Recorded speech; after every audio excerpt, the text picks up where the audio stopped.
Come with me today and it's an absolute glorious day. We've got a 2009 Ford Ranger and we've got a noisy wheel bearing. Let's get this wheel off and get involved. Once we've got the wheel removed, get yourself a little battery wire brush. It doesn't have to be a battery, it can be a normal wire brush. And we're going to clean all these nuts up on the ball joints, both ball joints, upper and lower, and the tracker ends. Now on these older vehicles, if you're in a position where you can't get the split pin out, do not panic. Cut it down as much as you can so it's nice and flush with the nut. Hammer your socket on and just wind it off normally, because you can put a drill through it after. Now the first thing I removed was the tracker end, and the reason for that, it just allows me to swivel that hub around. We've also removed the caliper carrier as well. Just make sure that you're not pulling on the hoses. Just make sure it's nice and secure, and then we can make a start now on removing the upper and lower ball joints. I've also removed, as you can see, the disc and the centre nut for the drive shaft. This was a little bit tight and we've had to get the big hammer on it. Not to worry, it is out. And that is one steering knuckle off the vehicle.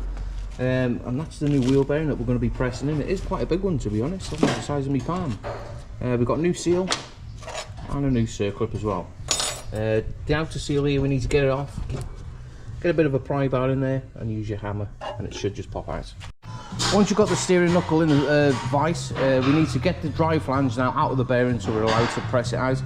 Get yourself a good socket and be careful, and get yourself also a big hammer.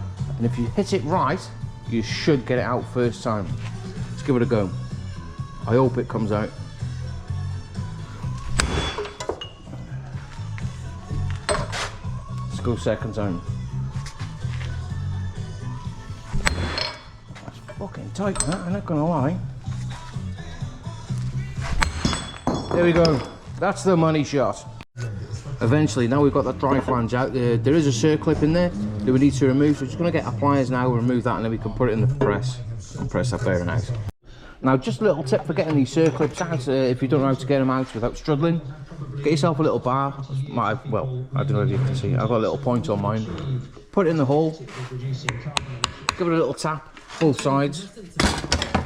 And that circlip now, I have already tapped it, I'm just doing a demonstration. And that should just come out lovely. Now let's have a little game of adult Jenga. Now you need to support the steering knuckle, which is underneath it. I don't know if you can see. Then we can chock it up at the top. Let's get the vise. It's not the best press, but it does the job. Let's take some swearing now. Should make a couple of cracks and then it'll go, hopefully. There we go.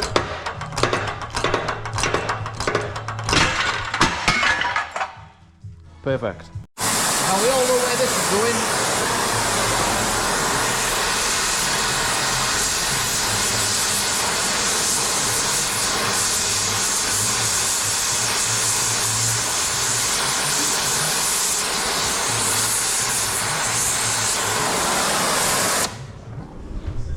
Now, as you've just seen me remove the inner race off the drive flange, we're going to press it all back together now. And you know what I'm going to say. Get yourself some engine oil, squirt it in that steering knuckle, like so. Get your finger in there, be careful there's no sharp edges, and rub your finger around, and then that'll help you press that bearing in so much easier. And that is one wheel bearing all pressed in now, and it's nice and smooth. We're just going to go at the top now. Remember the split pins from the beginning of the video?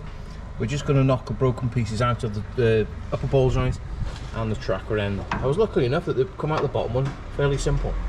Now before we go putting it all back together, we're just going to clean this ABS reluctor ring down, and also because it was a little bit tight coming out and I had to use a big hammer, we're going to get a flat-headed screwdriver and we're going to go in between the splines on the drive shaft and cover it in copper slip. Now, do you know when you run into problems with new parts and stuff? I've had all this built back up, but as soon as I tighten the centre drive shaft nut, the whole bearing seized up and it wouldn't turn.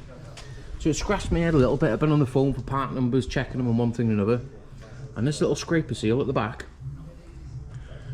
I don't know if you can see it, but it's a different thickness. And that's threw me for about an hour. Aftermarket parts. And just like that, that is all built back up. When you put your new nut on, don't forget to put your locking tab in it. Right, let's get this wheel on. And there you have it, that is one wheel bearing replaced on a 2009 Ford Ranger. Now I have got a few other little jobs to do on this vehicle, which I'm not going to do a video on. It's just tighten some alternator belts, nothing major. Anyway, I'm going to take it down the road, put a bit of a test drive, we'll get it sent.